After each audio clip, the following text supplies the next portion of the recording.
As a leader, it's really important to be able to celebrate the wins. You know, they say that you want to get your ratios right with the people that you work with. 6-to-1.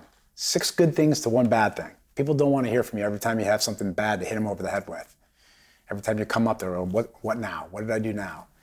Catch people doing good things. Build in the discipline to catch people doing things that you want to perpetuate more of in your culture or at your job for performance or for a client.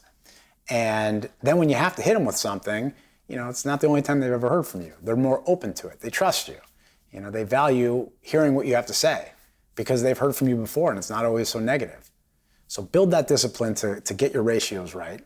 And getting your ratios right helps be able to build some of the trust that your team's going to need to find some of that chemistry, to find some of that flow. And it also creates traditions. It helps you honor the past, celebrating the wins. Make a big deal out of it.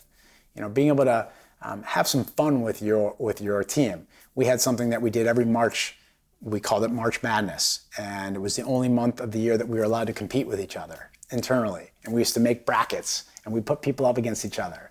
We do it for sales, we do it for numbers, we do it for all types of different performance, and we give away cash and just have some fun. And it just went side by side with March Madness. It became a tradition for us. We did it for 2 decades. And we had something we did for our community service work, something called Penny Wars. And every team had a big jug and they'd put pennies in. How much money can you raise by pennies? And they got real creative with it. For any silver coins or any dollars that you put in someone else's bucket, it becomes a negative number for them. So people were trying to fill up other people's buckets with silver coins, and they were trying to fill up theirs with all the pennies. And we raised thousands of dollars for this, and it became an annual tradition that we did. As a leader, it's important that you connect people to your past, that you share your stories and become a storyteller so that people can understand what they're part of. You can't expect your company to grow and have all these new people come on and just jump on board and know and assume that they are going to love the company like you love it or like all your veterans love it. Connect people by telling them stories about where you came from.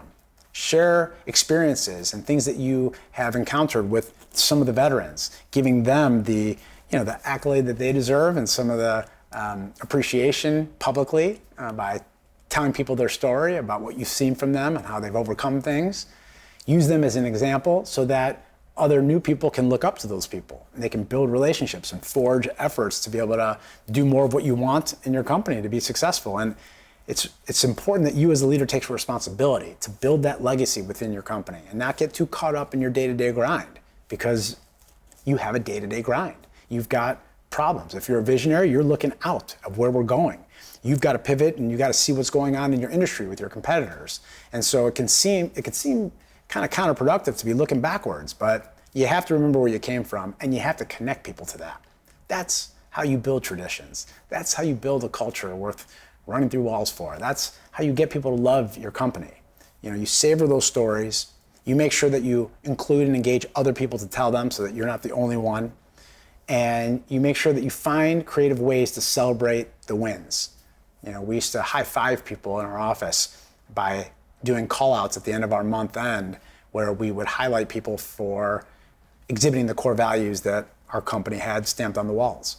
And we wanted to perpetuate those core values by recognizing and rewarding people for it. We'd give away bonuses and time off, and we'd high five them. We'd come up, we'd give them a plaque. We did all kinds of cool things. And we found ways to get people excited about being recognized, because they say that if you don't recognize people within a 7-day period, they feel like they have not been recognized, which I saw that on a Gallup poll study, and I just can't believe that people feel like they have to be praised every 7 days. But that's the reality we live in. And that's what you have right now going on in your company. And so whether you have hundreds and thousands of employees or you have a small group of 10, it does not matter. Either you or your managers, your leaders, are either praising people and acknowledging legitimate, authentic, specific examples of things that they can highlight that are good, or they're not. And if they're not, people feel undervalued. And if they feel undervalued, guess what? They're quietly quitting, and they're going to find a place that will value them. That's the world, that's the business climate that we live in right now. People have less patience today than they've ever had. They have a sense of entitlement like they've never had before. And people have high expectations, just like you have expectations of the people that work for you. So it's important to make sure that you highlight people and praise them for doing good things, more of what you want, celebrating the wins along the way, honoring your past by creating traditions and telling stories about how you got there, and never stop doing that. That's what makes a great leader great, is they have the ability to rinse and repeat what they do constantly, knowing that sometimes you gotta say things 10,000 times before it sinks in. And a lot of times on the 10,000th time when it's sunk in, you had a new employee just start and it's their first time. So get used to it.